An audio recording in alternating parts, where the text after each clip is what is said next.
தென்றல் வீசும் நாடு மாதம் 3 மழை பொழியோ மாதம் 3 மழை பொழியோ வருஷம் 3 நெருவிலையோ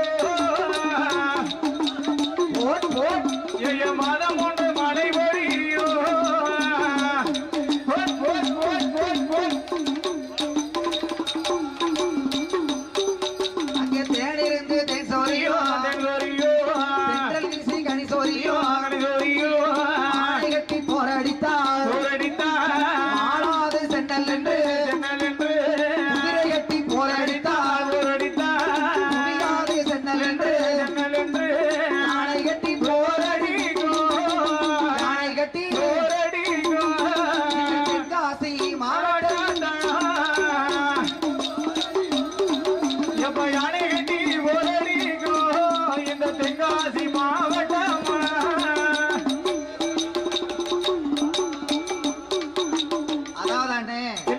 இந்த வில்லுப்பாட்டு கலை மூலம் சரி நம்ம ஓட்டுனா என்ன என்ன என்ன யாரெல்லாம் வாக்களிக்கலாம் எப்படி வாக்களிக்கலாம் 100% ஆமா வாக்களிப்பு நடைபெறணும் சரி அந்த வாக்காளர் விழிப்புணர்வை பத்தி ஆமா நாம சிறிது நேரம் பாட வந்துள்ளோம் ஆமா சுவாமி ஓட்டு என்றால் என்ன என்ன என்ன அண்ணே என்னமா ஓட்டுங்கிறது எல்லாருக்கும் புதுசு கிடையாது அதானே அதாவது சங்க காலத்துல சோழர் காலத்துல இருந்து குடவோலை முறையை பயன்படுத்தியே ஆமா இந்த வாக்களிப்பு முறையை செயல்படுத்தி வந்தாங்க ஆமா சுவாமி அதாவது நம்ம சமூகத்தை வழிநடத்தவும் அதை மேம்படுத்தவும் ஒரு நல்ல தலைவனை தேர்ந்தெடுக்கும் உரிமைதான் சரி நமது ஓட்டு போடுற உரிமை நம்ம ஓட்டு உரிமை ஆமா ஆமா அதாவது அந்த ஓட்டு யாரெல்லாம் போடலாம் தெரியுமா யாரெல்லாம் 18 வயது நிரம்பிய ஆண் பெண் சரி மற்றும் 3ஆம் பாலினத்தவர் யாரா இருந்தாலும் அவங்களுக்கு ஓட்டு போடுற உரிமை உண்டு ஒவ்வொரு மனிதனா பிறந்த அத்தனை பேருக்கு ஓட்டு உரிமை உண்டு ஆமா யாரும் ஓட்டு மட்டும் போடாம இருந்துடக்கூடாது ஆமா இது அவங்களுக்கு கொடுக்கக்கூடிய ஒரு பெரிய உரிமை இல்லவா கண்டிப்பா ஆமா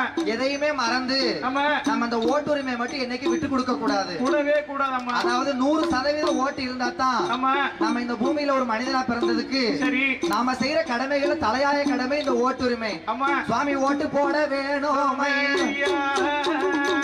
நம்மளோட உரிமைகளை சிறப்பாக செய்யலாம் காசு பணம் வாங்கிடாம ஓட்டு போட வேணும் ஐயா 18 வயதிலே வயது நிரம்பியவுடன் வாக்காளர் அடையாளத்தை அடையாள அட்டைகளை சிறப்போடு நிரப்ப வேணும் படிவம் ஆறதையும் பக்குவமா நிரப்ப வேண்டும் ஐயா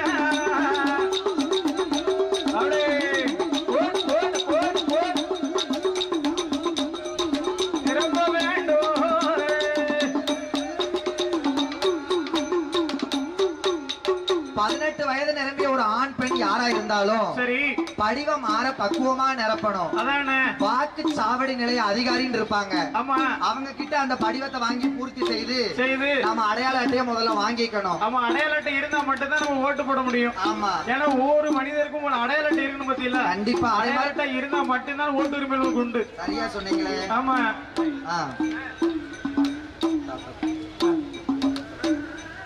அதாவது ஏன்னா உங்க தாத்தா பாட்டிக்கு வயசாயிருச்சு எங்க தாத்தா பாட்டிக்கு பாத்தீங்கன்னா கிட்டத்தட்ட 80 வயசு தாண்டிடுமா அப்படியா அவங்க இல்லாம ஓட்டு போட முடியுமா அதாவது என்ன அதுக்கு தானே என்ன 80 வயசுக்கு மேலையும் சரி 40% மேல உள்ள மாற்றுத்திறனாளிகளுக்கு தபால் வாக்குரிமை சரி அப்படின்னு சொல்லி கொடுத்திருக்காங்க 80 வயசுக்கு மேல அவங்க ஓட்டு போடுற வரதே ஒரு ரொம்ப பெருமையா நம்ம நினைக்கிறோம் அந்த வயசுலயும் வந்து அவங்க கடமை நிறைவேற்றிட்டாங்க பாத்தீங்களா நம்ம வாக்குச்சாவடி நிலையத்துக்கு அவங்களால நடந்து வர முடியாது இல்லையா வீட்டு விட்டு எந்திக்க முடியாம நம்ம தாத்தா இருக்காரு ஆமா அப்புறம் அவர் வந்து இப்படி ஓட்டு போட முடியும் ஆனா அப்படி இருந்தும் அவங்க ஓட்டு போடணும்னு உரிமையோட இருக்காங்க ஆனா வாக்குச்சாவடி நிலையத்துக்கு அவங்களால வர முடியாது இல்லையா வர முடியாது இல்லமா அதுக்கு படிவம் 12D அப்படிங்கிற ஒரு படிவத்தை நிரப்பி சரி அதாவது நம்மளோட வாக்குகளை நம்ம கிட்டே வந்து பெற்றுக்கிடுவாங்க ஓ அப்படி ஒரு அறிவு உண்டா அப்படி ஒரு வாய்ப்பை ஏற்படுத்தி கொடுத்திருக்காங்கண்ணே சரி சரியாங்கண்ணே ஆமா அந்த விண்ணப்பத்தை பூர்த்தி பண்ணி நம்ம ஓட்டு போடுறது நம்ம நிறைவேற்றிக்கிடலாம் ஆமா அது மட்டும் இல்லாம வேற என்ன அதாவது இப்ப எங்களுக்கு யாருக்கும் ஓட்டு போட விருப்பம் இல்ல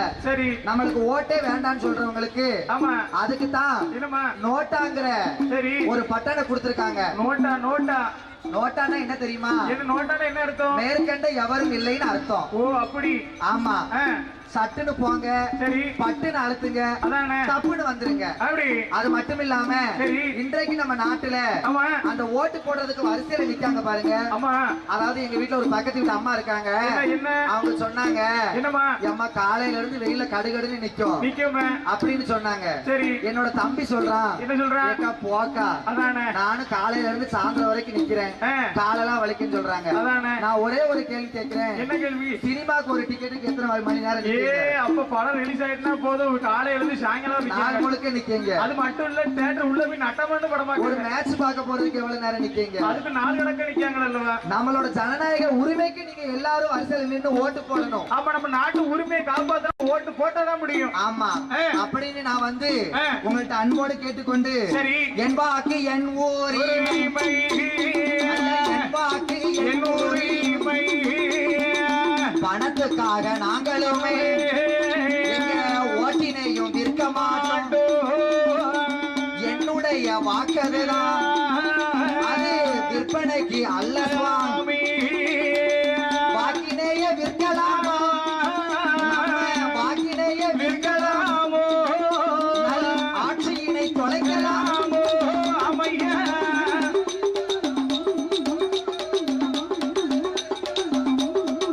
நல்ல ஆட்சியினை தொலைக்கலாமோ.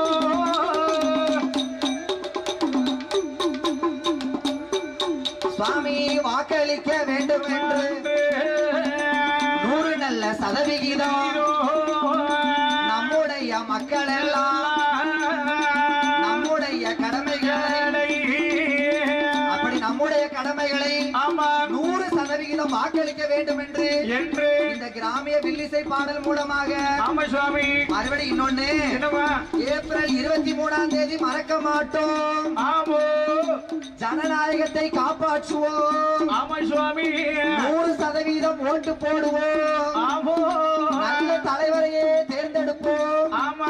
எல்லாருக்கும் சொன்னது புரிஞ்சதா?